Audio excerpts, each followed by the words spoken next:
You've been told nothing hunts a grizzly, that the biggest predator in North America sits on top of its food web, and the only thing that kills one is a rifle, a train, or another grizzly during a bad year. Coastal British Columbia is quietly rewriting that sentence. Subadult grizzlies keep turning up dead, and the wound patterns don't match anything the range map predicts. 4 cases waiting for you: a carcass on a rail line, a witness you wouldn't dismiss, a biological reframe older than the paperwork, an agency footnote rewritten last year. The whole map has already moved. So let me take you into the first case. A mountain corridor east of the Vancouver metro area, an unnamed drainage where the rail line threads between 2 ridges. A CP rail worker walking track after a shift finds a subadult grizzly carcass 20 meters off the ballast in the alders. His first assumption is the one anybody would land on: train strike. Grain spillage on the tracks pulls bears in, they get clipped. That's the story most years. He takes a few phone photos, calls it in, and the incident goes into the log as a probable rail mortality. Except the wound geometry doesn't match a train. A train strike leaves catastrophic blunt trauma, obvious impact points, and a body that doesn't get moved 20 meters uphill into cover. This carcass had puncture wounds around the nape and throat. It had drag marks, and it had been partially covered with dirt and forest litter. Not by weather, not by casual scavengers, covered on purpose. That's caching behavior. That's a predator returning to a meal it wants to keep. No poacher does that, no train does that. The wound spacing suggested a wide bite, bigger than a cougar.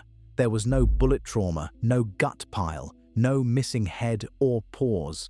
Nothing you'd expect from a poach. And the worker who filed the report noted in the second version of the file that he'd worked that same stretch for 11 years and had never once seen a grizzly moved off an impact site. Here's what I want you to notice. The incident stayed logged as rail-related for months. The label didn't change because the file category didn't allow for what the evidence was showing. Physical evidence outranks the box a report gets filed under. Every time. Have you ever seen an animal death in your own area logged as one cause when the field evidence pointed somewhere else entirely? 1 carcass is a case. 3 carcasses inside the same drainage system, cached in the same style, over 18 months. That's a pattern. And that's where the next witness comes in. Consider a licensed BC hunting guide with 3 decades in the coastal drainages north of the Fraser. Not a hobbyist, not a weekend hiker.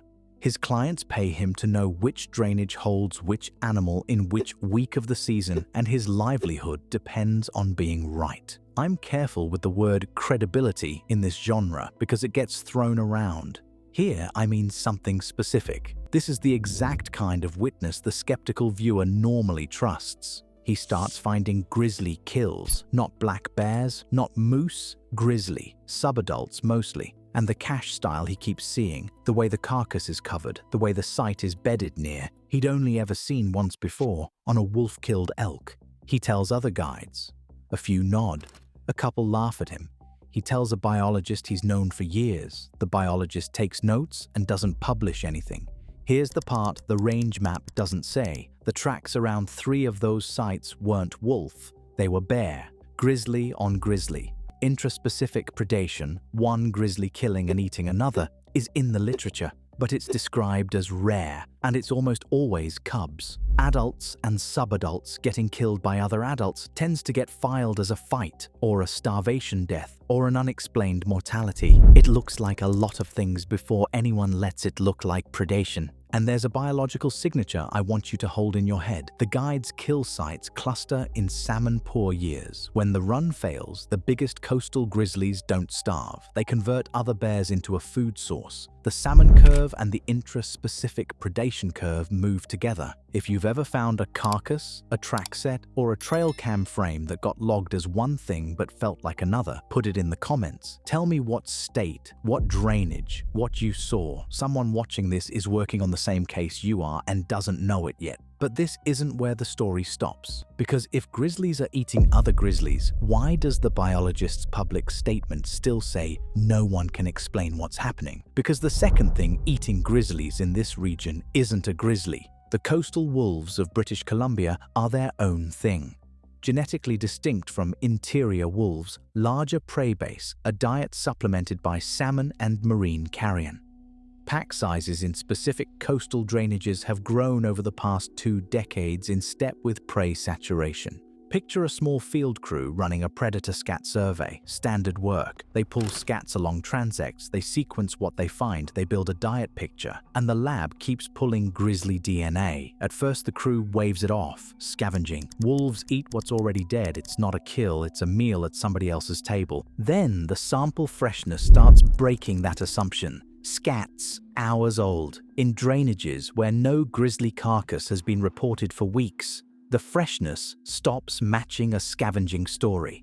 Kill site sequencing at one location shows wolf tracks arriving before the drag marks, not after. Remote acoustic monitors in a second drainage catch wolf vocalizations in the hour, bracketing the estimated time of death of a subadult bear, and one carcass shows wound patterns consistent with multi-canid predation. Bites at the flanks, throat damage, the pattern canids produce on prey, they exhaust. Here's where I want to stop and validate the earlier consensus. The framing in older literature, wolves scavenge grizzly kills, they don't make them, was accurate when it was written. It made sense on the evidence available. Wolves have taken grizzly cubs before, Yellowstone, Alaska. It's on the record.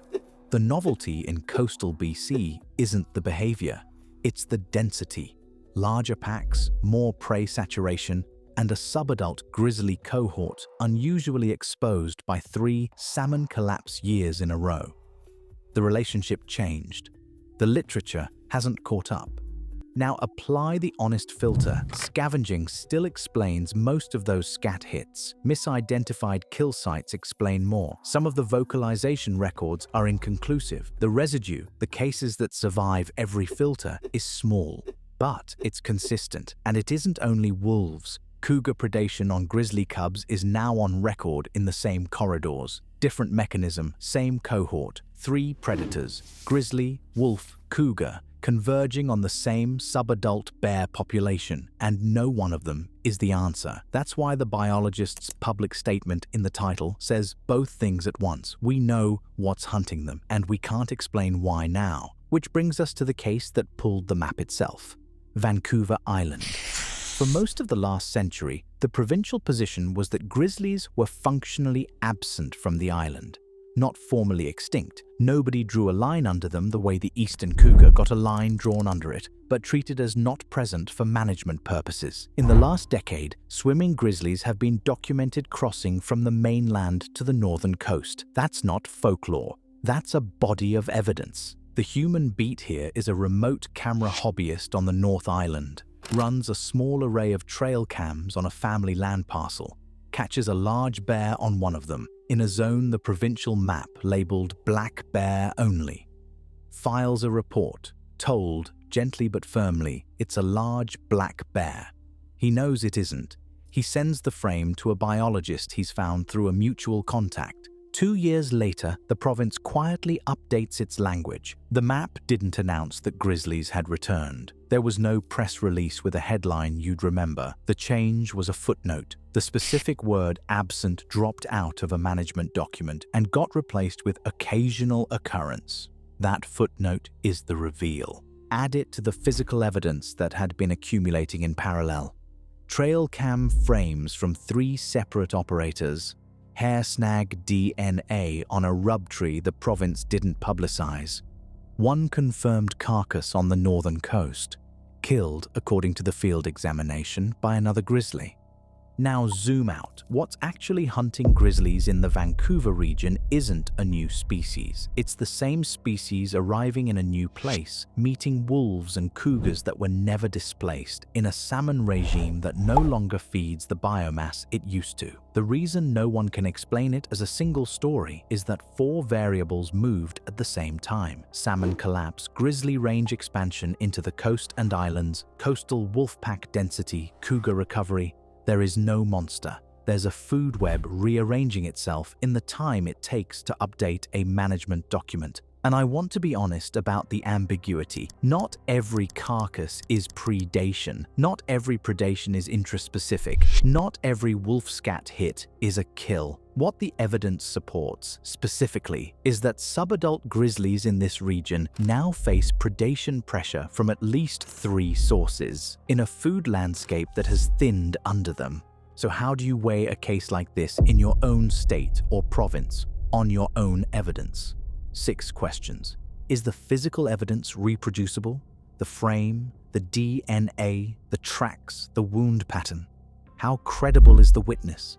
Position, training, prior record on the land? Is the sighting biologically plausible? Dispersal range, prey base, corridor, known source population? Does the historical record support presence, or was the animal never really absent, only unrecorded? Has the agency's own language quietly changed, even if the map hasn't? And after every honest, skeptical filter is applied, misidentification, hoax, stress error, escaped exotic, what residue survives? If you want a concrete step, pull the last decade of the BC Conservation Officer Service's Grizzly incident log. Don't read the totals, read the language. Watch for the shift from isolated dispersing individual to confirmed presence, to the quiet dropping of the word absent. If you're not in BC, do the same thing with whichever large carnivore file your state or province keeps. Find the footnote that moved. The real question isn't whether any of this is real, it's which piece of the map each specific case redraws. What you were told about the wildlife in your state may be a decade or a century out of date. Some of it will always dissolve under scrutiny, a specific fraction will not. Trust your senses when the evidence stacks. Distrust them when it doesn't. And notice which direction the paperwork keeps moving. If you want the deeper story on the coastal wolves that are quietly reshaping this whole picture, that's the next video.